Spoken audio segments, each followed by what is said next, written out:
शकुंतला की अभिज्ञा या तो अभिज्ञान करने के लिए क्या करना चाहिए, क्योंकि बेचारी शकुंतला उलझ गई है कई हस्तप्रतों में, कई हस्तप्रत प्रतियों में और पाठ संपादनों में। उलझी हुई शकुंतला को सही रूप में पाना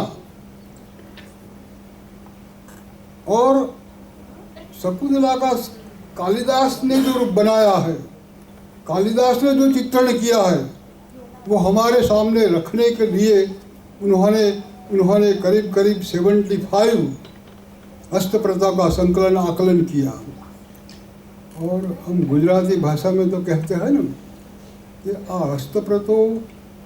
हस्तप्रत विद्या, समीक्षित संपादन, ये तो धूल धोवान काम, धूल धोने का काम। लेकिन धूल धोने का काम,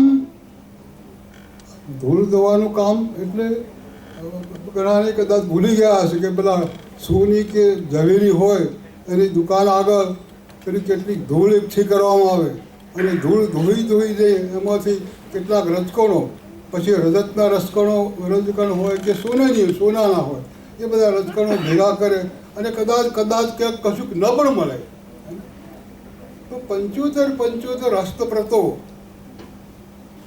એમણે ચાળી, જાણે કે ચાળીમાં ને ચાળીમાં, અને એમાંથી આ ગુજરાતી એમાંથી એ 75 હસ્તપ્રતોમાંથી એ 75 ચાળીને પહેલાં તો એમાંથી બધા કાંકરા દૂર કર્યા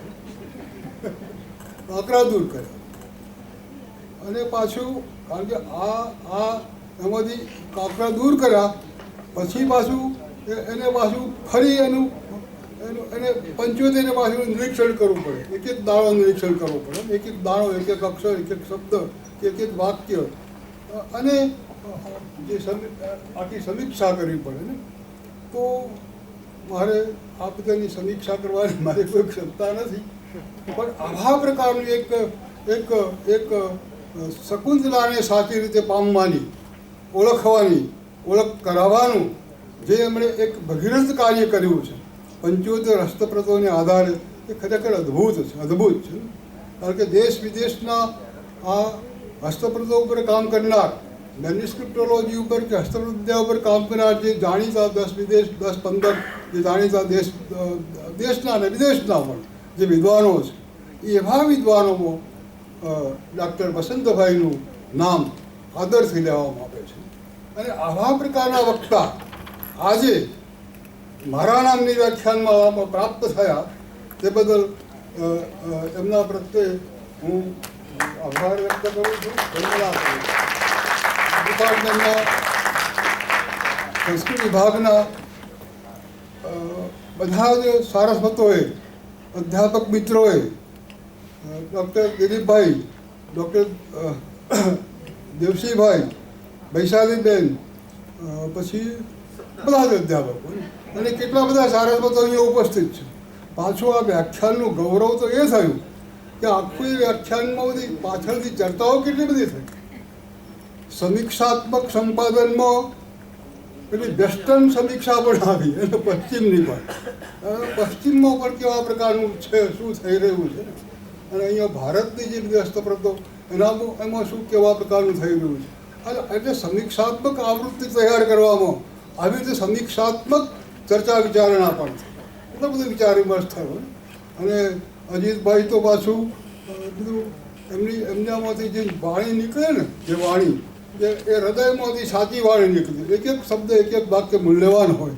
દિલીપભાઈનું હોય કે ચક્રવર્તી સાહેબનું હોય કે દ્વિવેદી સાહેબનું હોય કે દીનાનાથ એમનું હોય. તો આટલા બધા વિદ્વાનો જ્યારે ઉપસ્થિત હોય ત્યારે સૌ વિદ્વાનોને, સૌ સારસ્વતોને, સૌ સરસ્વતીઓને પણ નમસ્કાર કરું, બધા વિદ્યાર્થીઓને પણ નમસ્કાર.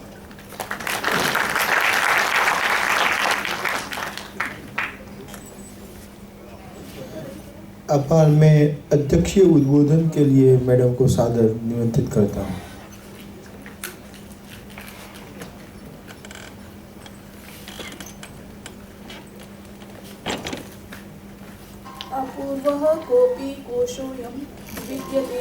भारती व्ययतो वृद्धिमायाति क्षयम आयाति संचयात। सरस्वती के भंडार की बड़ी अपूर्व बात, ज्यों खर्चे त्यों त्यों बढ़े, बिन खर्चे घट जाते।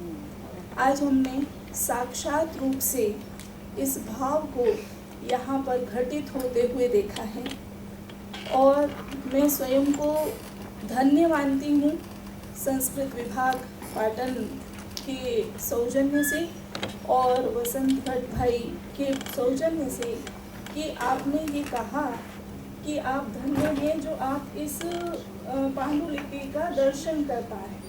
पर मैं ये कहना चाहती हूँ कि हम धन्य हैं कि हमने इस प्रकार का एक अद्भुत व्याख्यान सुना।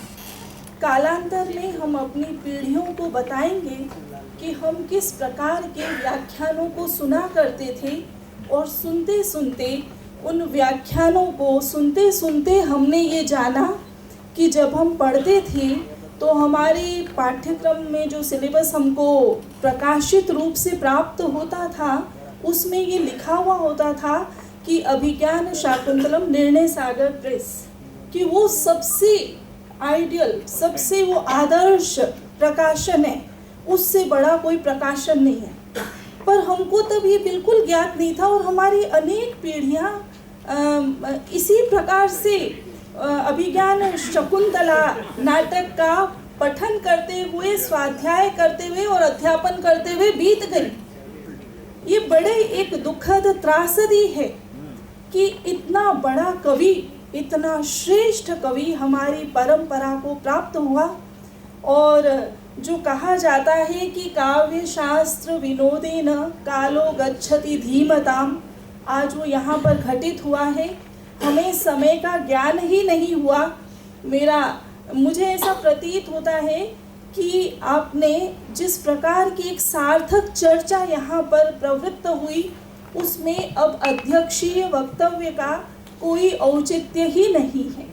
वो पूर्व में आप सब विद्वानों के द्वारा संपन्न कर दिया जा चुका है, परंतु मैं मात्र औपचारिकता का निर्वाह कर रही हूँ और मैं ये मानती हूँ कि ये प्रोफेसर वसंत भट्ट साहब की कृपा है मुझ पर कि उन्होंने इसलिए मेरा चयन यहाँ किया होगा देवी सिंह जी राठवा और दिलीप भाई के माध्यम से कि सबसे ज़्यादा इनको समझ आना चाहिए, इसलिए इनको यहाँ पर बिठाया जाए। तो जितने विद्यार्थी यहाँ पर उपस्थित हैं, मैं मात्र उनके लिए ही कुछ बातें कहना चाहूँगी। बहुत विद्वान अग्रिम पंक्ति में और द्वितीय पंक्ति में विराजे हुए हैं। हमारे यहाँ पर शोध की अनेक विधियाँ हैं। शोध प्रविधि के अंतर्गत हम उनको अपने कोर्सेज में पढ़ते हैं, जो हम लोग पीएचडी से पूर्व में प्री पीएचडी कोर्सेज करवाते हैं। परंतु मुझे कई बार दुख होता है कि उसमें पाठालोचन को हाशिए पर रख दिया जाता है। हम क्या पढ़ा जाते हैं हमें ये ज्ञात नहीं होता। और मैं आपको, जो हमारे अंग्रेजी विभाग के अध्यापक हैं, मैं उनसे ये निवेदन करना चाहती हूँ कि जो एक पाश्चात्य परंपरा है वहाँ पर ये सिखाया जाता होगा कि what is research, how many types of research are there, परंतु ये संस्कृत की प्रातिस्विकता है कि वहाँ पर हमारे आचार्यों ने, हमारे पांडुलिपिकर्ताओं ने, हमारे भाष्यकारों, टीकाकारों ने प्रयोग के माध्यम से सिद्धांत को दिया है। उन्होंने सिद्धांत के माध्यम से प्रयोग की व्याख्या नहीं की है, ऐसा मैं सोचती हूँ। और ऐसे बहुत सारे उदाहरण भी हम दे सकते हैं। एक उदाहरण यदि मैं आचार्य दंडी का यहाँ प्रस्तुत करना चाहूँ, जो कि उसमें श्लेष ही हो जाएगा उदाहरण में, जो कि हमको इस व्याख्यान में प्राप्त हुआ कि पूर्व शास्त्राणि संहृत्य प्रयोगान उपलक्ष्य च यथा सामर्थ्यमस्माभिः क्रियते काव्य लक्षणम, कि आचार्य दंडी कहते हैं, कोई यदि उनसे पूछे कि आप काव्यादर्श की रचना करने में प्रवृत्त क्यों हुए हैं, आपसे पूर्व में बहुत सारे आचार्य लिख चुके हैं, और तो आचार्य दंडी कहते हैं कि ये जो मैं ग्रंथ रचने जा रहा हूँ इसमें मैंने पूर्व शास्त्राणि संहृत्य, और संहृत्य का अर्थ हमारे टीकाकार जब संक्षिप्य करते हैं, फिर उस संक्षिप्य पर वो व्याख्या विकल्प देते हैं कि तेभ्यः सारम आकृष्य। मैंने पूर्ववर्ती जो हमारे आचार्य गण हैं उनके शास्त्रों में से सार भाग को ग्रहण किया है, और केवल मैंने सिद्धांत को ही नहीं देखा है, अपितु प्रयोगान उपलक्ष्य च। मैंने उनके आधार पर जो प्रयोग हुए हैं, जो महाकाव्य लिखे गए हैं, जो नाटक लिखे गए हैं, जो उपन्यास लिखे गए, नाना विधाओं में जो साहित्य रचा है, उनको भी हमने सम्यक रूप से आलोचन किया है। तदनंतर हम अपनी किसी अग्रिम शोध में प्रवृत्त होते हैं। और मैं अपने विद्यार्थियों को ये कहना चाहती हूँ कि ये इस प्रकार का हमारे जो आचार्य हुए हैं, हमारे शास्त्रज्ञ हुए हैं, उन्होंने हमको शोध के सिद्धांत अपने ग्रंथों को रचते रचते दे दिए हैं। ये आवश्यकता है कि जिस प्रकार से हमारे आज के व्याख्यान करने वाले विद्वत महोदय ने उनको किस प्रकार से पूर्व शास्त्राणि संहृत्य प्रयोगान उपलक्ष्य को घटित किया है, वो हमारे लिए एक आदर्श पद्धति का निर्माण किया गया है आपके द्वारा। इसलिए हम स्वयं को बहुत ही समृद्ध पाते हैं कि इस प्रकार की आचार्य परंपरा का हम दर्शन कर पा रहे हैं, और हम उनको सुन कर कुछ सीख रहे हैं, पद प्रतिपद और पल प्रतिपद। एक तो ये बात मैं कहना चाहती हूँ। दूसरी बात मैं ये कहना चाहती हूँ कि यदि हम पाठालोचन में प्रवृत्त होते हैं और पाठालोचन में प्रवृत्त हुए बिना साहित्यिक आलोचना के साथ आप कभी न्याय कर ही नहीं सकते, जो कि आपका एक बहुत ही दृढ़ सिद्धांत है और केवल आपके द्वारा ही ये प्रतिपादित नहीं किया गया है। सिद्धांततः तो मिलता है, पर हम उसके प्रयोग में बहुत ही अभी कृपण हैं, ऐसा मैं कह सकती हूँ। तो इसके प्रसंग में भी मेरा ये कहना है कि जो भी हमारे पूर्व में हमको जितनी आलोचनाएं प्राप्त हो रही हैं, उन आलोचनाओं को भी हमको पाठालोचन के प्रसंग में स्थूणा निखनन न्याय से उसको हृदयंगम करने के लिए प्रवृत्त होना होगा। ये एक आह्वान आपका प्रतीत होता है, और बहुत सारे नए सिद्धांत आपने उपस्थापित किए हैं।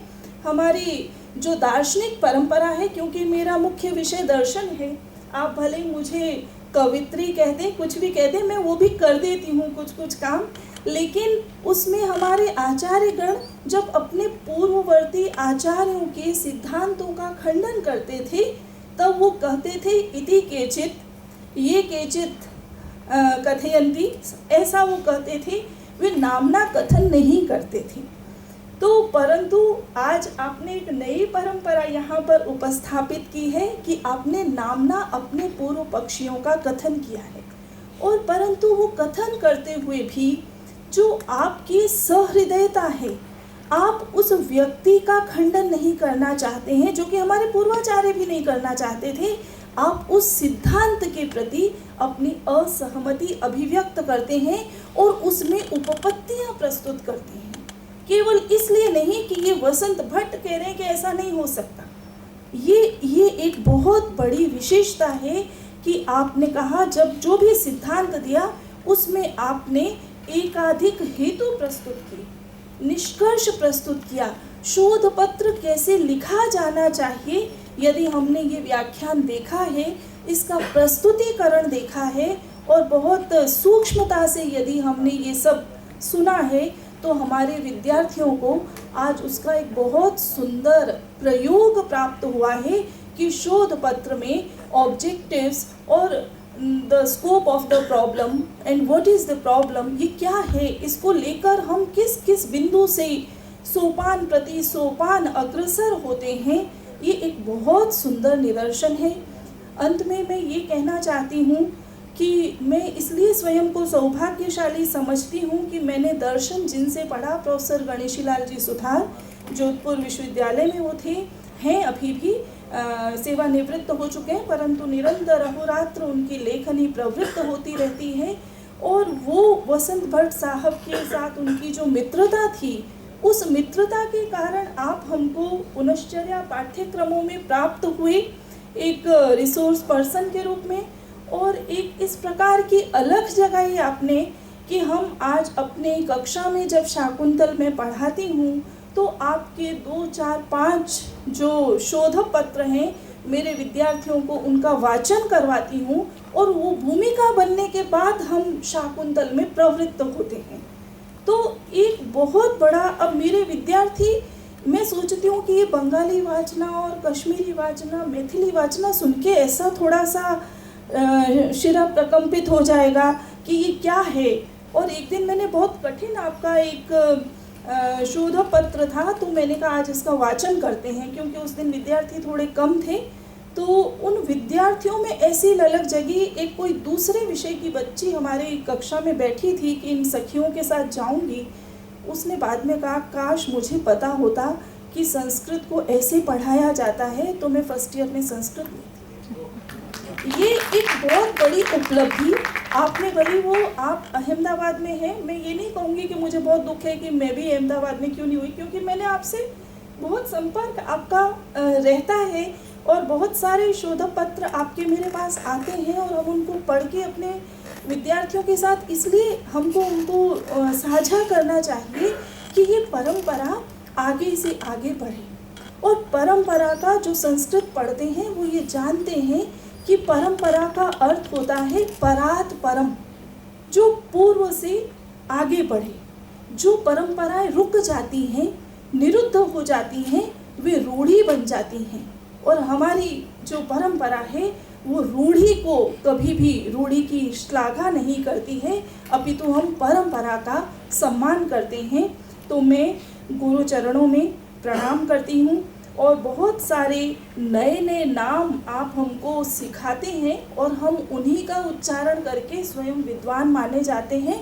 ऐसा कोई मेरा दावा नहीं है, मैं बहुत कम अल्पज्ञ हूँ, और इस अल्पज्ञता के कारण ये उपहार मिल जाते हैं कि आप हमको इस रूप में यहाँ पर पूरा अच्छे से श्रवण करने का श्रवण लाभ देते हैं। अंत में मैं एक अपनी छोटी सी कविता आपको सुना देती हूँ। बांसुरी से अगर इसका प्रारंभ हुआ तो संस्कृत कविता से मैं सोचती हूँ कि हम इसका संपूर्ति कर देते हैं। और क्योंकि आपने कहा था कि आप कवित्री हैं, तो मैंने उस समय मेरे मन में जागा कि अच्छा कुछ ऐसा भी है क्या मुझ में, ये मैं भूल चुकी थी क्योंकि मैं इनका व्याख्यान सुनने में इतनी दत्तचित्त थी। मैंने एक कविता लिखी है, जननी मम, बहुत सरल छोटी सी कविता है। जननी मम अशिक्षिता न जानाति सा कियत्यः इष्टिकाः अपेक्षणीया निर्माणे एकस्यापि प्रकोष्ठस्य परं जानाति सा स्नेहस्य परिमाणः परिवारस्य संश्लेषे। मेरी माँ अशिक्षित है, वो नहीं जानती कि एक कमरे का निर्माण करने में कितनी ईंटें चाहिए, परंतु वो जानती है कि एक परिवार को संश्लिष्ट रखने में कितना स्नेह चाहिए। जननी मम निसर्ग स्निग्धा, जननी मम निसर्ग स्निग्धा जानाति सा आत्मज रक्षणं झंझावातै जीवनस्य अहोरात्रं संलग्नाः सन्तत्याः अभ्युदयार्थं शिक्षयति वंश्यान् स्वयं अशिक्षितापि। मेरी माँ निसर्ग स्निग्धा है, नैसर्गिक रूप से स्नेह करना उसका स्वभाव है। वो जानती है कि अपनी संतान का जीवन के झंझावातों से कैसे रक्षण किया जाता है। रात और दिन अपनी संतति के अभ्युदय के लिए वो संलग्न रहती है और अपनी पीढ़ियों को शिक्षित करती रहती है, स्वयं अशिक्षित होने पर भी। जननी मम वज्रादपि कठोरा मृद्वी कुसुमादपि, मेरी माँ वज्र से भी कठोर है और पुष्प से भी अधिक सुकोमल है। विरोधाभासा नाम मानवीकरणम अबला सत्यपि सबलतमा, वो विरोधाभासों का मानवीकरण है। कहलाती तो अबला है, पर उसके जैसी कोई सबलतमा नहीं है।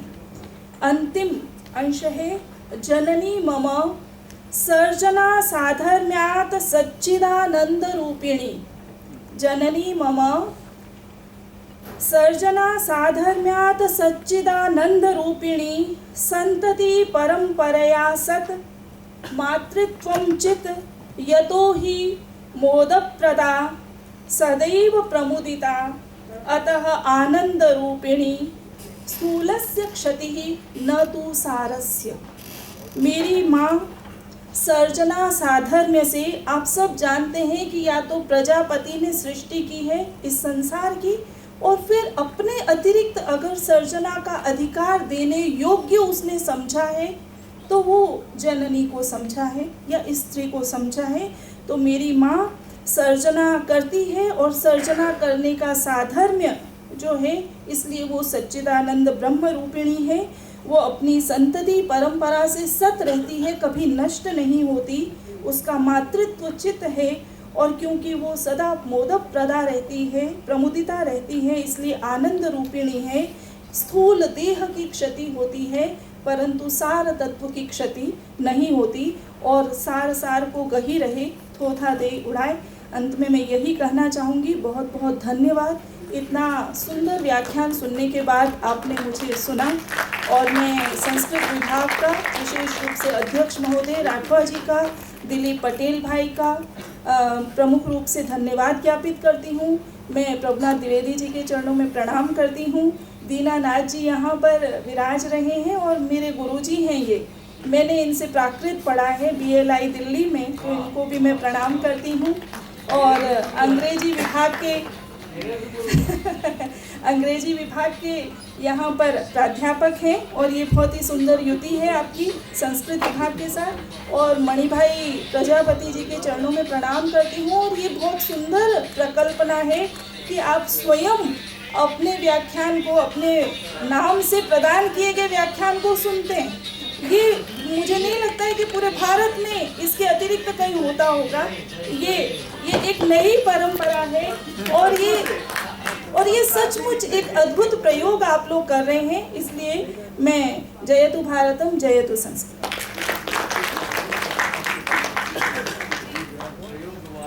विस्मरण थोड़ा सा हो गया था। श्रुतिमती सरस्वती स्वरूप विदुषी सरोज बहन जी ने इस व्याख्यान का जो मूल्यांकन किया, वो भी सही मूल्यांकन है। और एक सरस्वती के द्वारा इस प्रकार व्याख्यान का मूल्यांकन हो, ऐसा उत्तम व्याख्यान सुनने का सौभाग्य सभी को प्राप्त हुआ। इसलिए उनके प्रति मैं आभार की भावना व्यक्त करता हूँ।